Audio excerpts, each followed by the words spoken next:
Shalom, queridos.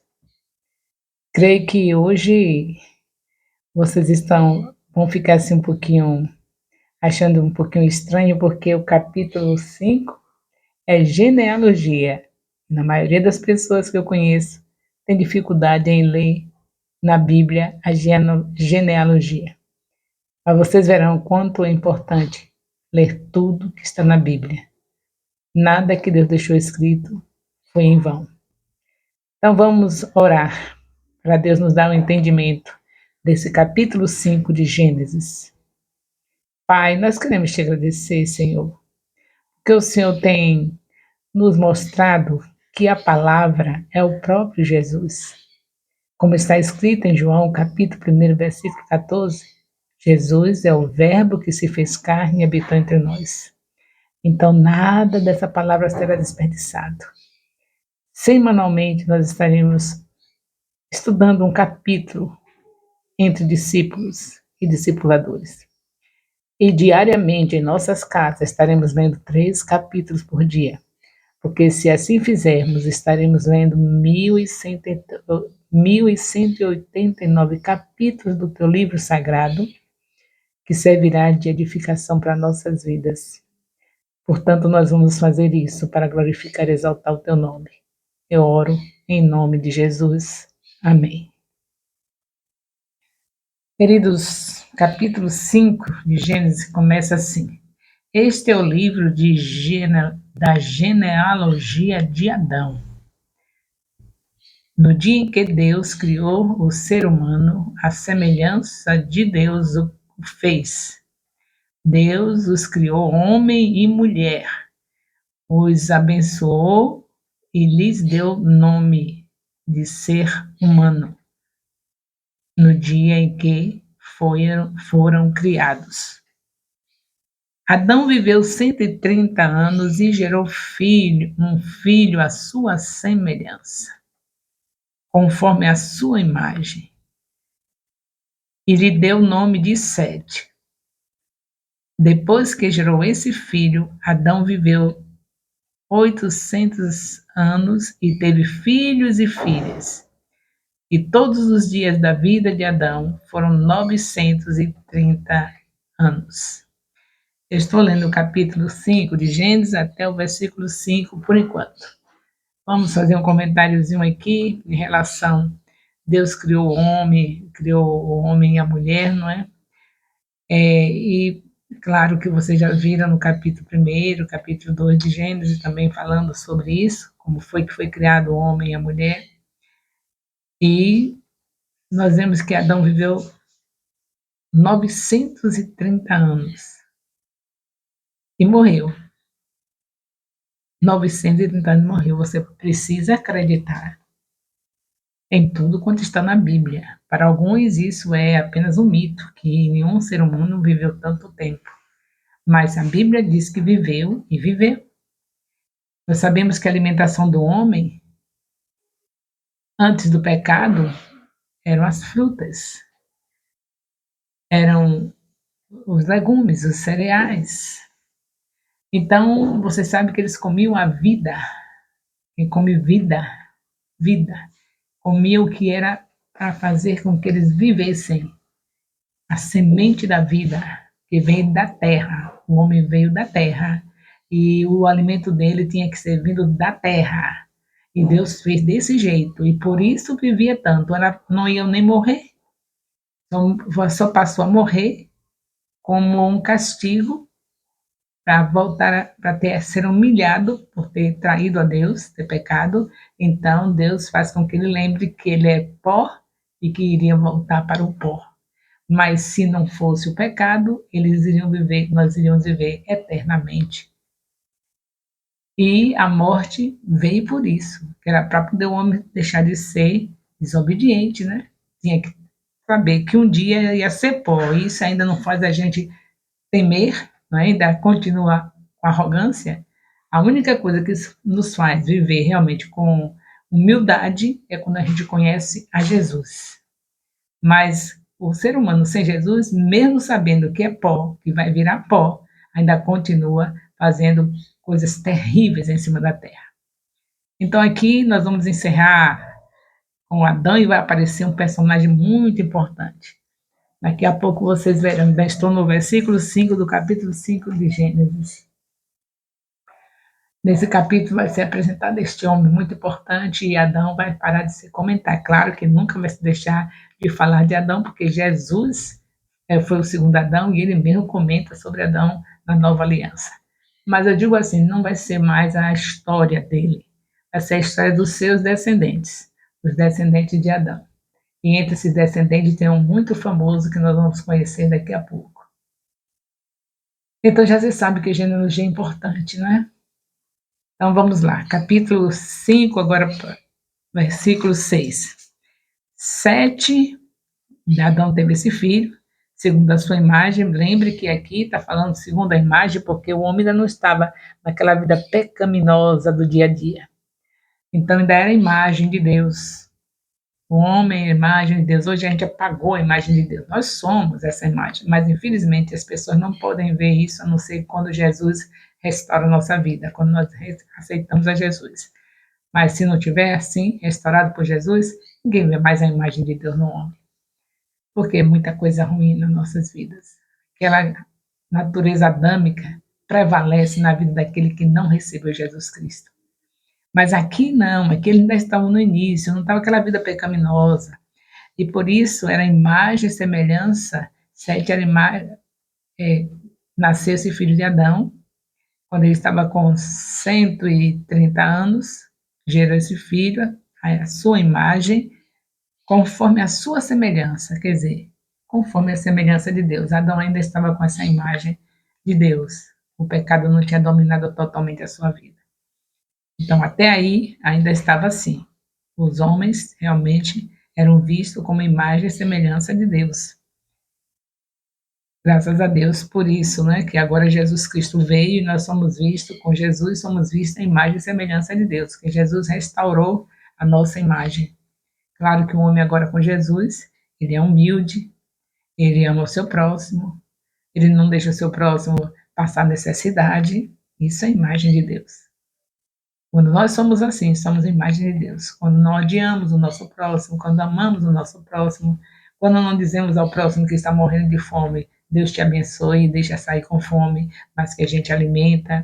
Quando a gente vê o doente, que a gente não diz Deus te abençoe, mas a gente ora pelo doente, a gente manda a enfermidade embora no nome de Jesus. Está escrito em Mateus 10, de 1 a 2, que Jesus cura toda doença e toda enfermidade. Então, nós somos imagem e semelhança de Deus quando aceitamos a Jesus, porque nós cremos que devemos amar o nosso próximo e amamos, cuidamos dele quando eles estão doentes, cuidamos dele quando eles estão com fome, cuidamos dele quando eles estão sem nenhuma condição de ter um teto, e isso se torna semelhança de Deus, né? Graças a Deus que Jesus fez isso em nós. Mas aqui, na antiga aliança, depois disso, até aqui nós vemos 7 sendo imagem e semelhança de Adão, que significava imagem e semelhança de Deus também. Mas depois, queridos, depois a coisa ficou feia, muito feia. Bem, versículo 6 diz assim, versículo 6 do capítulo 5 de Gênesis. E Sete viveu 120 anos e gerou Enos. Agora aí nós já vamos ver a história dos descendentes. Aqui nós vamos ver agora 7, estamos vendo 7, sabendo que 7 gerou Enos, depois que gerou Enos, 7 viveu 807 anos e teve filhos e filhas, e todos os dias de 7 foram 912 anos e morreu. 7 foi aquele que substituiu Abel. Você sabe que Abel foi morto por Caim e era ele que guardava a promessa. Foi ele que aprendeu a cultuar a Deus, a ser agradável a Deus, para Deus olhar para ele e se agradar dele. E depois de se agradar dele, se agradou também da sua oferta. Então, esse aqui morreu, e aí veio agora 7 para substituí-lo, porque Deus nunca deixa o mal prevalecer. Quem estava na terra prevalecendo era a descendência de Caim, maldade pura, coisas terríveis aconteceram na terra com essa descendência de Caim. Aí Deus manda o Sete, faz gerar o filho chamado Sete, que é para substituir Abel, para então entrar em cena a descendência do bem, daqueles que guardavam a promessa de Gênesis 3,15. Como eles sabiam dessa promessa? Porque foi passado de pai para filho. Adão e Eva passou para os seus filhos isso. E eles passaram isso para os netos de Adão. E assim, consequentemente, aqueles que seguraram a promessa, só foi essa turma do Sete. É esse que vem, todos que são descendentes de Sete seguram essa promessa. Gênesis 3,15, que Deus não iria deixar o homem assim de qualquer jeito, que ia mandar aquele que nasceria de mulher e que esmagaria a cabeça da serpente. Esse é o proto-evangelho. Esse é o evangelho começado em Gênesis. Louvado seja Deus por isso. Então, Enos viveu 90 anos e gerou Cainã, depois que gerou Cainã, Enos viveu 815 anos e teve filhos e filhas. Teve filhos e filhas, e todos os dias de Enos foram 905 anos e morreu. Bem, esses outros nomes não são os que se destacam, né? O Cainã, você vê a descendência dele, filho de Enos, é claro, e não se destaca, né? Malalael viveu também 60 anos, 65 anos e gerou Jared, depois que gerou Jared, viveu 830 anos. E assim você vai vendo essa descendência, vocês podem ler tranquilo, porque vocês não têm um tempo contado como eu. Eu tenho que fazer tudo rápido para que não esteja com um vídeo muito extenso. Mas aí você vai lendo e vai ver que todos aí têm valor, mas o destaque mesmo é para Enos. E depois que você vê aqui no versículo 26, esse capítulo 5, você vê, depois que gerou Lameque, deixa eu ver aqui, Metusalém, é o versículo 25, viveu 187 anos e gerou Lameque. Lameque gerou Lameque, depois que Lameque gerou Lameque, Metusalém viveu 782 anos e teve filhos e filhas. Todos os dias de Metusalém foram 969 anos e morreu. Foi o homem que viveu mais, foi Metusalém, 969 anos. Vamos perguntar para você quem foi que mais viveu, foi Metusalém. Nem Adão passou na frente dele. Adão viveu 930. Lameque viveu, o filho de Metusalém, viveu 182 anos e gerou filhos, deu-lhe o nome de Noé. Gerou um filho, agora vem o destaque, a nova história. Adão continua estando na história, ele é uma história, não é um mito, ele continua até nos lábios do Senhor Jesus, na nova aliança, o nome de Adão é citado como primeiro Adão e Jesus como segundo. Então, não é que acabou a história de Adão, mas que agora vai se falar da história dos descendentes dele. E aí nós vemos o destaque, o Enos, vemos o destaque Noé, que viveu, Noé tinha 500 anos de idade quando gerou 3 filhos também que ficam na história, Sem, Cã e Jafé. O destaque aqui, os nomes que são salientados, são dos nomes daqueles que Deus quer nos chamar a atenção para a maneira como agiu com eles e como eles agiram com Deus. Tudo aqui é importante, mas tem os destaques que são aqueles que Deus trabalhou de uma maneira diferente, que eles interagiram com Deus e deixam uma história para nós, deixa assim um ensino para nossas vidas. O Sem, o Cã, Jafé deixa um ensino para nossas vidas, o Noé deixa um ensino para nossas vidas, o Lameque deixa um ensino para nossas vidas, porque quando nasceu seu filho, ele profetizou que ele estaria consolando Lameque quando o filho dele, Noé, nasceu, ele profetizou que ele estaria consolando a terra, que estava totalmente amaldiçoada. E ele diz que o seu filho, Noé, iria consolar a terra. Então, Lameque se destaca pela profecia que fez com seu filho, uma lição para nós. Quando nossos filhos nascem, nós devemos profetizar sobre a vida deles coisas maravilhosas. Você pode dizer para o seu filho hoje que nasce, não se esqueça disso, viu? Quando nasceu o seu filho, você, se alguém ainda vai ter filho aqui no meio desse discipulado, aproveitar essa lição e profetizar. Você sabe que hoje nós estamos nos últimos dias da igreja na terra, todos nós sabemos, né? Está escrito em Atos 2:17 que nesse período, que os últimos dias da igreja na terra começou quando o Espírito Santo foi derramado lá em Atos 2. Ali começou os últimos dias. E está sendo dito na Bíblia que nesses últimos dias o Espírito do Senhor será derramado sobre toda a carne e os filhos, nossos filhos e nossas filhas profetizariam, nossos servos e nossas servas profetizariam. Então, quando nasceu uma criança nesse tempo, nos últimos dias, saiba que você precisa profetizar, dizer que é mais uma profetisa do Senhor nesses últimos dias da igreja. Se for menino, você diz, isso aqui é mais um profeta do Senhor nesses últimos dias da igreja. Aqui não ficou em vão essa lição que Lameque deixa para nós. Quando seu filho nasce, ele diz, esse vai consolar a terra. Louvado seja Deus, né? Que estamos aprendendo, tendo lições para nossas vidas, a Bíblia toda é aproveitável, não tem nada desperdiçado, tudo tem lição para nós, mas tem algumas lições que se destacam mais e a gente começa a falar sobre elas.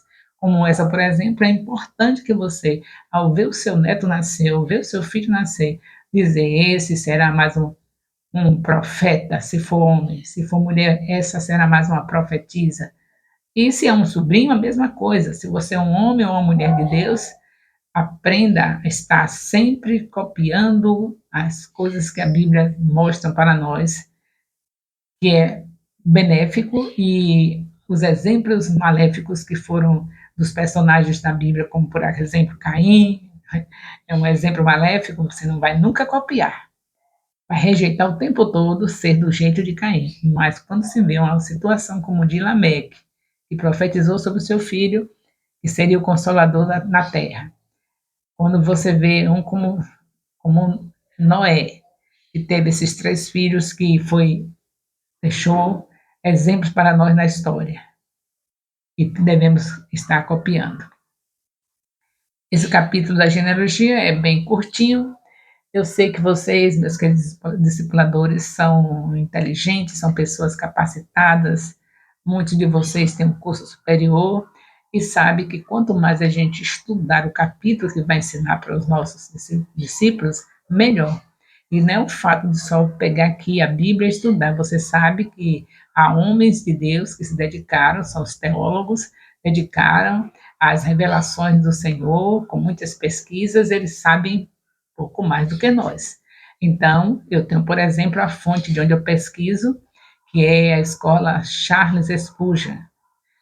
Aí, essa escola é confiável, eu faço pesquisas e trago para vocês informações como fonte é a escola Charles Spurgeon. E vocês, discipuladores, podem ir direto na fonte, porque eu estou encurtando os vídeos, não estou passando as informações assim mais ampla em cada capítulo, para os vídeos não ficarem longos, mas vocês, como bons servos de Deus, sabendo que quanto melhor a gente fizer a obra do Senhor, perfeita, para o nosso bem, porque ele disse que quando nós fazemos a obra dele de uma maneira qualquer, relaxadamente, nós somos malditos. Então, não fiquem só nessa conversa aqui, mas pesquise até para vocês mesmos.